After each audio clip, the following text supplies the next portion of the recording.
इथं उपस्थित माझ्या निंबोळे गावचे माझे मित्र, माझे बंधू आणि माझ्या भगिनी आणि स्टेजवरील सर्व सामान्य आम्ही मी गेले 15-20 वर्ष झाला आम्ही ओळखतो. त्याच्यातली जी समाजासाठी काम करण्याची उमेद आहे, काम करण्याची जी आवड आहे ही उपजतच असावी लागते आणि ती आवड या अमितच्या रूपात नेहमी जाणवली. त्यामुळं आमच्या वडिलांच्या फार जवळ निंबोरे गावातलं कोण असेल तर अमित असेल.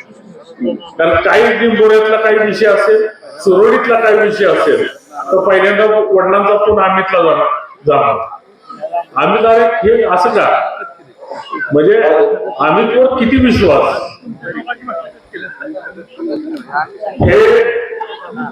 हा विश्वास मिळवायला माणसांची आयुष्य जातं. तो विश्वास अमितने भारतीय जनता पार्टीमध्ये, पूर्वी काँग्रेसमध्ये असताना सुद्धा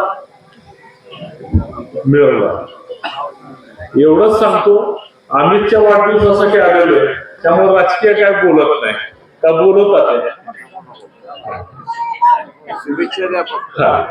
तर अमितला इथून पुढील राजकीय, सामाजिक, शैक्षणिक कारकिर्दीसाठी आमच्या व आमच्या संपूर्ण परिवाराच्या मनापासून शुभेच्छा. आणि अमित असाच मोठा हो आणि समाजामध्ये तुझं व तुझ्या कुटुंबाचं नाव प्रगती पथावर दिसून दे, एवढेच इच्छा व्यक्त करून माझी दोन शब्द.